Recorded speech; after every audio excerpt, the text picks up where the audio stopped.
আসসালামু আলাইকুম। কেমন আছেন সবাই? আশা করি আল্লাহর রহমতে সবাই অনেক অনেক ভালো আছেন।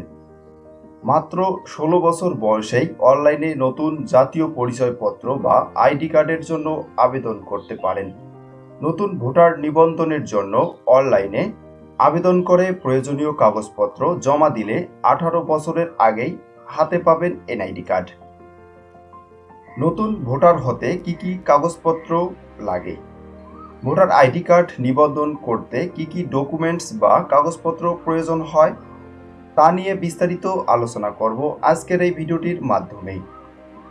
১৮ বছর পূর্ণ হওয়ার আগেই অনলাইনে নিউ ভোটার রেজিস্ট্রেশন করতে পারবেন এবং এনআইডি কার্ড হাতে পাবেন।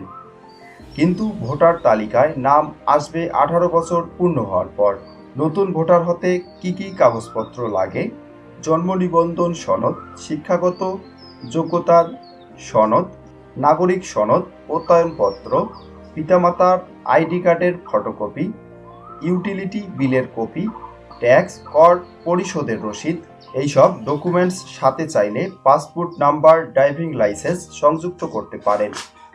পূর্বে কখনো জাতীয় পরিচয়পত্র নিবন্ধন করেননি এই মর্মে একটি অঙ্গীকারনামা ভোটার নিবন্ধনের আবেদনের সাথে জমা দিতে হবে। আবেদনকারী যদি বিবাহিত হন তাহলে আবেদনের সাথে কাবিলনামা বা বৈবাহিক সনদ সংযুক্ত করতে হবে। সাথে স্বামী অথবা স্ত্রীর আইডি কার্ডের ফটোকপি যদি থাকে জমা দিতে হবে। নতুন ভোটার আবেদন করার শর্ত। নতুন ভোটার হওয়ার আবেদন অর্থাৎ এনআইডি কার্ডের জন্য আবেদন করতে হলে কিছু শর্ত পূরণ করতে হবে। বাংলাদেশের নাগরিক হতে হবে, বয়স ১৬ বছর বা তার চেয়ে বেশি হতে হবে, পূর্বে কখনো নিবন্ধন করে না থাকলে। একজন বাংলাদেশি নাগরিকের প্রমাণ হিসাবে প্রত্যেককেই কিছু ডকুমেন্টস থাকে। অনলাইন জন্ম নিবন্ধন সনদ, শিক্ষাগত যোগ্যতার সনদ, পিতামাতা জাতীয় পরিচয়পত্র এবং আইডি কার্ড। আইডি কার্ডের জন্য আবেদন করতে হলে সর্বপ্রথম যে ডকুমেন্টটি প্রয়োজন সেটি হচ্ছে অনলাইনে জন্ম নিবন্ধন সনদ। আবেদনপত্রের সাথে বাধ্যতামূলক যে ডকুমেন্টসগুলো জমা দিতে হয় তার মধ্যে জন্ম নিবন্ধন সনদ অন্যতম। নতুন ভোটার হওয়ার ক্ষেত্রে হাতের লেখা জন্ম নিবন্ধন সনদ গ্রহণ করা হবে না।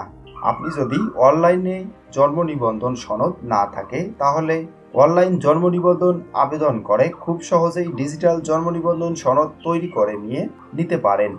জন্ম নিবন্ধন না থাকলে এনআইডি কার্ডের জন্য আবেদন করা যাবে না। শিক্ষাগত যোগ্যতার সনদ। যাদের বোর্ড পরীক্ষায় সার্টিফিকেট রয়েছে তারা ভোটার অ্যাপ্লিকেশনের সাথে সেগুলো সংযুক্ত করতে পারেন। শিক্ষা সনদ হিসাবে জেএসসি, এসএসসি, এইচএসসি বোর্ড পরীক্ষার সার্টিফিকেট যুক্ত করা যাবে। আপনি যদি ভোকেশনাল অথবা মাদ্রাসায় পড়াশোনা করে থাকেন সেক্ষেত্রেও জেএসসি, এসএসসি, এইচএসসি এর সমমানন সার্টিফিকেট আবেদনের সাথে জমা দিতে হবে। নতুন ভোটার আবেদনের সাথে নাগরিক সনদ যুক্ত করা বাধ্যতামূলক। বাংলাদেশের জাতীয় পরিচয়পত্র শুধুমাত্র বাংলাদেশের নাগরিকের জন্য। তাই আপনি এদেশের একজন নাগরিক, তার একটি সনদ আবেদনের সাথে জমা দিতে হবে।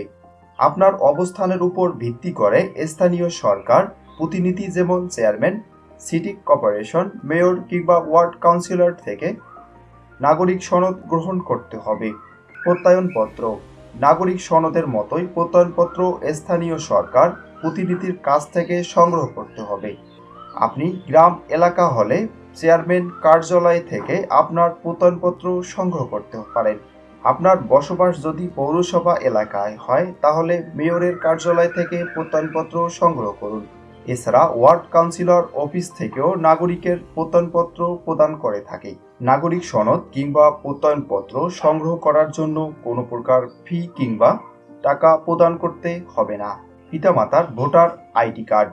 পিতামাতা তথ্য যাচাই করার জন্য পিতামাতার ভোটার আইডি কার্ড প্রয়োজন হয়।